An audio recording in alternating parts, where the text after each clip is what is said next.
A charge on social media of Packers players calling for the team to re-sign linebacker Clay Matthews. Rodgers posted a picture of Matthews with the caption, "Bring him back." Despite the strong support from the players, Packers GM Brian Gutekunst says the team has had no discussion about bringing back the linebacker. Shannon, should they give in to Rodgers and sign Clay Matthews? What's going on? Hell no.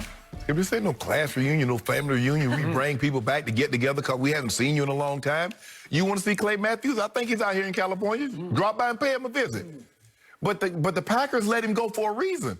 If they thought he could continue to play, they would have kept him. He's been out of football. Nobody picked him up last year. I thought he had a decent season with the Rams. His one and only year with the Rams. He had 8 sacks in 13 games. That's not bad. But for whatever reason, nobody called him last year. For whatever reason, no one has called him this year. They have not. So, but look, this ain't about no getting the band back together. Because I believe Brian Gutekunst and the Packers believe getting the band back together, he can no longer sing and he can't play an instrument. So, nah, the band is moving on. We got somebody else to fill. That's why they got the Smiths, Zadarius and Preston. That's why they took Rashawn Gary. So they feel very comfortable with the linebacker position and the play they've gotten from it. Zadarius Smith was a top 100 player. He's been a Pro Bowl player. So for me, Skip, this doesn't make a whole lot of sense. I get it. They brought Randall Cobb back. Randall Cobb has an injury history. He's been nicked the better part of his career. He was nicked last year, had, 30-something catches for 400 yards. They've appeased Aaron Rodgers. But I'm not all about this sentimentality. This is professional football. I'm trying to win a game. If you want to get together and hang with your friends, go to Kentucky Derby and go to Vegas, do that on your time. But you're not going to do it when I got to pay for the guy, and I don't believe he can help us win. I am so proud of Shannon Sharp on this show. He just took on LeBron James in the previous discussion, and now he's taking on his man Aaron Rodgers, saying just shut up and sit back and play quarterback, right? Oh, yeah, it should say, can we take, we're bringing back on a minimum contract. Can we take some of your money and give it to him? This was the shock that hit me, was that Rodgers typed these words, as Jenny read, over a photo that he posted of Clay Matthews. He typed in all caps, "Bring him back." Well, that doesn't come across as a request to me. That comes across as either a command or a demand, one or the other, however you want to slice it, because that is strong. Bring him back, Packers, as if Aaron is now flexing his new authority that he gained by, quote-unquote, threatening to hold out or threatening to force a trade. Skip, this is like a record executive. We already know you got one more album to do, and we're not going to re-sign you. We already know you got one more season here. Nah, we're not acquiescing to any demands. Interesting.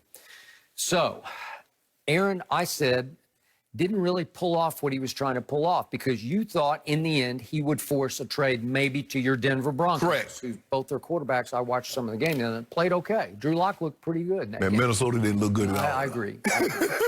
But the point is, you needed Aaron Rodgers in Denver. Yes, that would have been very nice. And I don't think he had designs on going to Denver at all. I think he just wanted to accomplish two things: to turn himself back into a sympathetic figure. He wanted to be a martyr, a martyr for Packer Nation, because he fell to 1-4 in NFC Championship games and stunk up the fourth quarter of that game.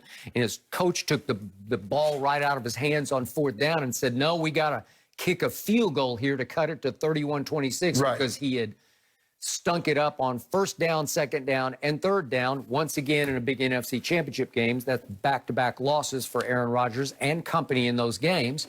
And he managed to flip the script in the offseason, and he's now back in the great graces of Packer Nation because he was threatening to force his way out of town. Correct. So he pulled that off, but he didn't get the money I thought he might get. Right. They just said, no, this is what we'll do, and you can leave after next year, when I think they might be happy for him to leave after next year, because I did watch Jordan Love the other day, and he finally banged up somebody tweaked his shoulder, and I think he's going to miss their camp practice this week and probably the next game. But I thought he threw some big balls where I sat back and said, wow, that'll work. So I think he still is the future of the Packers. It might be next year, it might be 2 years from now. But maybe he has to sit for 3 years the way Aaron did behind Brett Favre. But Skip, the Packers can't let just Aaron pick his friends and have them hang out on the team on my dime. Well, I want to put players on the team that I can feel help us win. threw him a bone with Randall Cobb because Randall Cobb played for my Cowboys 2 years ago. He's okay, he's okay. but he didn't light it up. He didn't change life in Dallas. And to your point, he was nicked last year in Houston and was just kind of also ran. Right. Nobody even knew he was playing last year, right? So he got him back. And you have to be careful because what have I always said about players? The greater the player, oftentimes the worse the personnel director, because who's the ultimate? It's Michael Jeffrey Jordan, greatest player ever in any sport, and he's proven to be, I hate to say it, but I'm pretty sure I can back this up, the worst GM, operator of a franchise in the history of this league. Well, all might be forgiven. He did get mellow. So that might, he might be forgiven for a little while. I hope so. But Skip, this is pro sports.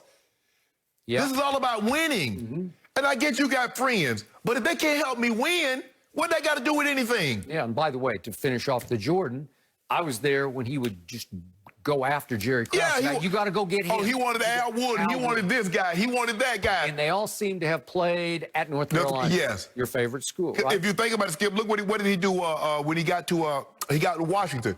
He went and got Jerry Stackhouse. He wanted to stay. He wanted Stack. Yep, I got it. He can coach, though. He can coach my Commodore. Yeah, but I'm just saying, Skip, this doesn't make any sense to me. If I'm Zadarius Smith, Preston Smith, Rashawn Gary, I'm like, what? We not good enough? Yeah, that is true. That will create some dissension. I mean, what are you talking about? Need him to do what? Yeah. And again, Clay is 35 years of age. Yes. He's probably seen his better days. And he's not even as old as Aaron is. So, again, I think Packer management is sitting back. And this is all aimed at, I'm trying to assert myself and my autonomy and my new authority over Gutekunst. And he's very open about we're trying to fix this relationship, right? Brian Gutekunst ain't trying to fix it. Yeah. He's like, I'm good. He said, we have had no discussion. Exactly. About Clay So that's the way, and I don't think Gutekunst or Mark Murphy has social media, so they're not on it, so they didn't get this. Only people that's on IG were able to see this. I don't think either one of those have IG, so that went unnoticed. So now in back-to-back topics, Shannon Sharp has criticized LeBron James and Aaron Rodgers. Thank you very much for your objectivity. Let me ask you a question. It is blindsiding to me that you're that objective. How did I criticize LeBron? What did you have for breakfast? I just asked you a question. Honest? You had honest. I had egg whites, chicken, and a burrito. But anyway, that's beside the point, Skip Bayless. How did I criticize LeBron? Well, you said it's not a natural fit. It's not. Yeah. Okay, but that's not criticizing LeBron. Well, it is. But here's should have just embraced it and said, oh, this is a great move. Because LeBron blessed it. But that ain't got nothing to do with me, though, Skip. Okay, like I said, he believes it is. I'm looking at the way Russ has played his entire career, looking at the way LeBron plays his entire career. I don't think this is a puzzle that fits. Okay. The truth is, the first time we ever speculated about this happening, maybe 2-3 weeks back, you backed yourself into a corner because you said this will not work. I said I don't think it works. I don't.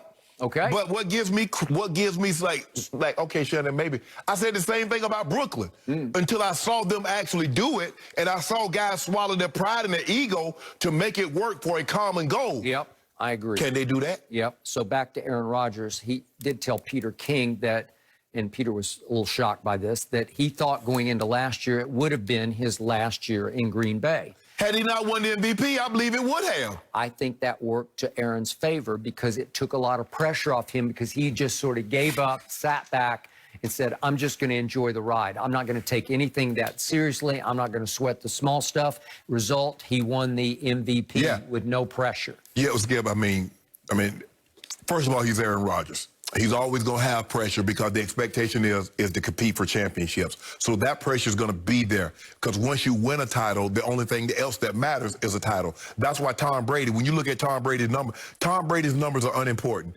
Once you set the standard, it becomes the standard. Championships. 7 is important. That's it. 8. So once Aaron Rodgers won a Super Bowl, yeah, the MVP is nice, but he's always going to have that pressure. All these quarterbacks that's won a title, Patrick Mahomes, and because he's won one so early, Skip, that's the expectations every year. And every year he doesn't win a title. They're like, man, he's slipping. Man, I don't know what's gotten into Patrick Mahomes.